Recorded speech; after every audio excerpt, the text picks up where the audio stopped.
All right. Morning, guys. Hope everybody's doing well. Obviously, been a crazy season and last few weeks. I think last time I spoke to you guys, we were getting ready for Middle Tennessee and just super excited. And that game got canceled, and now really it's just been working to try and get this Rice game in. Been a lot of things happen really since the game got canceled. Toward the end of the week, we had some positive COVID cases, obviously with contact tracing and whatnot. Ended up knocking out about 25 of our guys. And so the process has been, and I asked the conference, could we move our game to later in the week to try and get a few guys back? I understand that, the conference championship is on Friday, and, they just said they couldn't move it. So it is what it is. And so we will be going in to Rice without some players, but that's, I think that's the world we all live in now. And our team is ready to go and play. We had a really good day yesterday. And it's, as I guess it is what it is, saying what that we all say now is all we've asked for is a chance to play for this third straight Western Championship, and this is what we've got. So we'll be going to Rice and playing on Saturday.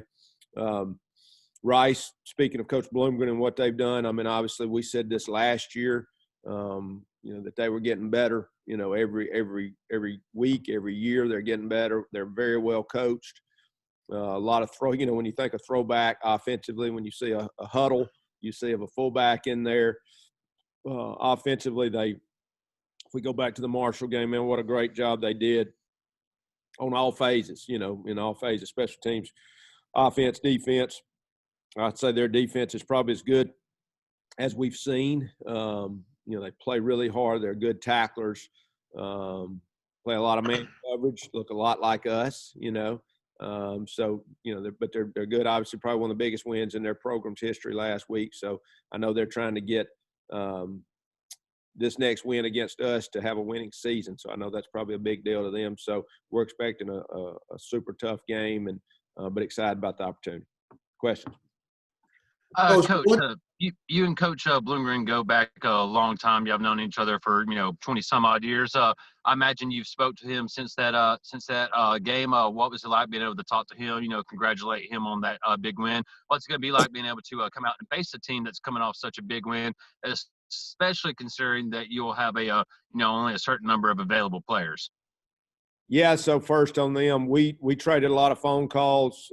We tried to actually see if we could get our game with them moved up earlier, which would have really canceled out their Marshall game. That never could get worked out. And there was a commitment there to play Marshall, so I'm sure they're glad they played Marshall now. Have not talked to them really since their game. We've kind of played phone calls, and it was really just, would there be any opposition if we moved our game up? But that became a moot point when the conference just said they couldn't move it. So, we've talked many times. I've known him for, as you said, for, around 20 years now, and thought I had him hired years back when I was at private high school, and he ended up going to a college when he left Alabama as a GA. So, just really think a lot of the job they do and how hard their guys play. Coach, talk to me about the degree to which you feel like Bill Murray in Groundhog Day, every week preparing for a game, every week finding out, not this week. Yeah, this last one was one of the toughest things I've had to do with a team, just really to go in there for these guys. And I think people know, but it's hard to really understand the volume of work that's put into a game, just from the player's standpoint, the coaches. And I say, when you get emotionally invested, emotionally involved, and nervous, and that's kind of the word I always use. That's what it takes to really do the things that you need to do to win.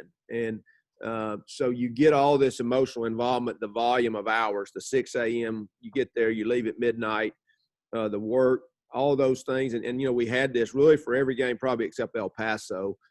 And then, and I had just said on Monday against Middle Tennessee, hey, I know we've canceled these games, but you got to believe. You got to believe this game's going to be played. And that's what you're asking these kids to do is believe. And so it's really just it's just heart-wrenching. And I think that's kind of where our guys – and I told them this yesterday. I said, I know you've had this taken away from you 4 weeks. once again, I'm asking you to believe that we're going to find a way to play this game. And so it's just the emotions for your coaches, your psyche. We've been so good. Our guys have been so good. They've worked so hard. They believe so much. And so it's tough. And I think you can hear it in the way I'm talking about it. I'm not an excuse maker. I don't go around and talk about opt-outs and just the things that we've all dealt with this year. Our numbers are down. There is no doubt about this. And that's what I tell these guys. This is, the greatest stories come from the greatest adversity, which is what happened when our program was taken away from us and came back. And so, I told them this is going to be a story they tell their grandkids about no matter what happens. But it has been tough, but, I'm proud of our guys, just their resiliency and their willingness to play in this game. Coach, talk also about, obviously you're playing this, you hope to play this game, you expect to play this game, but now you've got another dramatic wrinkle in that you are not at full strength. You don't have all the players. Talk about the feeling in your locker room from your players regarding going to battle without all the weaponry that you would otherwise have. Yeah, I think, they would be, it would not be normal or human to have some of those thoughts, some worries, some concerns. And, our guys have got a lot of pride. They, you go from a team, trying to win, trying to get bowl eligible to now they expect it, and we talk about championships. So I think there's a little bit of concern, but I think, the deal for us is that's where it is. And we've got to decide, is this worth it to us to play? And I had a senior meeting Monday night and said, look, this is what it is. The game's on, we're playing. We are going to be shorthanded in some spots. Are we willing to do this with everything we got? And they said, yes, coach, we're in. We want to play. We want to compete. But I think that's natural. But, our whole mantra is no excuses, never give up, never give in, never quit. And I think it's easy to say sometimes, and now, all right, here we are. What are you willing to do? Are you really willing to put yourself out there emotionally and, and put our whole program out there? Yeah, that's what we want to do, and that's who we are. 40 plus days without a game. What have y'all been doing during those 40 plus games? Obviously you're practicing, but have y'all held scrimmages? Is there anything else maybe outside the box thinking that y'all have done? You just considering that y'all haven't had games? Yeah, I think for us it's been because every week almost we were in that mode. We knew with those open dates it was a practice day and off day, a practice day and off day, and those off days we would lift. But most of these weeks we're going to play. So all the emotional investment, the normal practice week, so 3 of those weeks we kind of got to about midweek, or even Thursday with North Texas, and then we didn't get to play. So those weeks were pretty normal. And then what do you do on Wednesday when you shut down? Okay, all right, let's get in here and lift tomorrow, and let's be smart, let's do our testing and whatever. But they weren't really open dates as much as they were just cancellations kind of at the last minute. Coach, a big thing that go ahead, Christina. Coach, of the 25, how many starters do you have out? That's a good question. 1, 2, 3, 4, 5. Probably about 6 or 7. And then guys that play, another 6, 7, so probably about, that's why I want those numbers in front of me, probably about, let's just say 12, guys that start or play a lot, And I think, and I've said this before, on a normal year would not even, that's a big deal, but it wouldn't be as big a deal. But, you lose those depth guys with the opt-outs and some of those. So that's what makes it tough. Your just numbers are so down. I looked out and we were in the 40s Monday of scholarship players. That's just what you got. You got 40-something scholarship players available. And thank God we've got such a really great walk-on group. For us, those guys are like scholarship players. They're here every day. They do everything. They're working hard. They're on the scout team. So we've got a really good group of walk-ons who have saved us, no doubt. Coach, you're talking about, a lot of things, controlling your own destiny. And that's a big thing, and worrying about your team. And it's got to be tough when we see it's the other team that has the positive COVID test. Granted, it's probably not obviously anyone's fault, but that kind of comes into effect this week. You guys control your own destiny, worry about yourself. Is that what you guys have been telling each other? Because I believe Ted said you guys are still just controlling your own destiny, right? Yeah, I mean, this is the talk we've had. This is a championship game.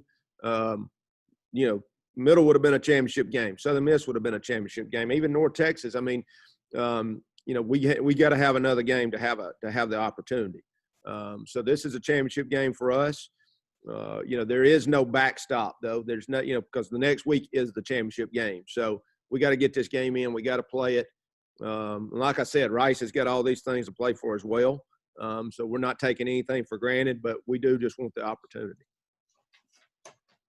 Speaking with so many players out, also on one of the reports was that Austin Watkins has went ahead and opted out of the season. Go ahead, prepare for NFL. What can you tell me about him? What he meant to this program, and just what did y'all get from him, and what did he get from UAB during his time here?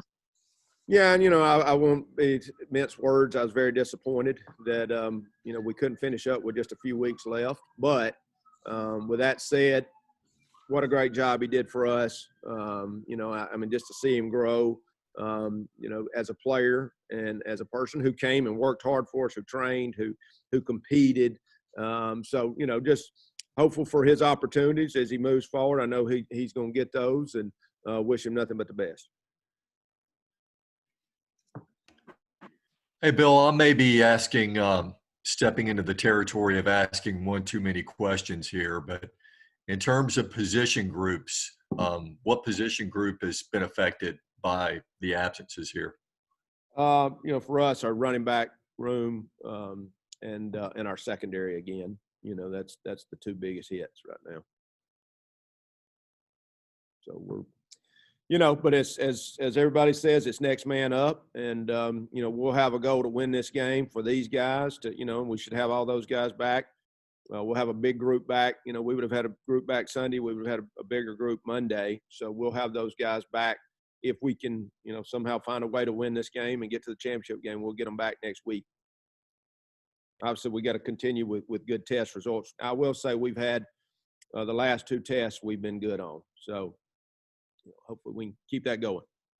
Hey, Coach, there's been some reports today, and it's getting confirmed by a lot of people in the state of Alabama. Ray Perkins, a legendary coach for Alabama, passed away. You've been in Alabama for pretty much your whole life. What does he mean? I mean, he's a legend at Alabama. You've coached in different levels, and I'm sure looked up to a coach like that, right? Yeah, Ray was a friend of mine. I mean, I knew him, and just really grieved for his family and, what he meant as a player and as a coach. And, and we know all the different coaches he influenced. I really probably didn't know his coaching tree as well to, a few years ago when I came to UAB, and the coaches that worked under him and that he influenced just for our game. So just condolences to his family and prayers for them. And because he was a very impactful, obviously, in our state and in the game of football. And Bill, just to clarify, the recent round of testing where you had the 25 out, what day was that? That was, I think it kind of started on Thursday of after the middle. So literally middle, when they canceled, we started getting results on Thursday and Friday. That was the ones that really, that and the contacts, as we've always dealt with, was what really knocked us out. And then our recent last two tests have been good. So, which allows us to play, so that was the biggest worry I had was, is this some trend? And, we had a few days to be away at the end of last week. So, just from a safety standpoint, of course, that's where it always starts, is safety of our players and staff. And so we had, but our last two tests have been good. So thankful for that. And those guys will be out for the championship game too, if you make it that far? No, that's the good news that I was referring to. We'll get that big group back, and we're getting a few guys back this week. We'll get a few guys back today. We're getting 5 guys back today. 3 of them don't really play much, but it helps us in our practice. And then we'll get another one back on Friday. One of our running backs, we do get one back Friday who'll get to play. We'll get him back tomorrow, Thursday, and then he practices tomorrow and Friday to be ready for the game on Saturday. So we do get one back tomorrow, and then but the rest of them will be back Monday if we can as long as everything holds good, we'll get them back to championship game. So that's gives us something else to play for. Good. Thanks, Coach. Okay. Well, thank you. Thank y'all. Have a good day. Be safe.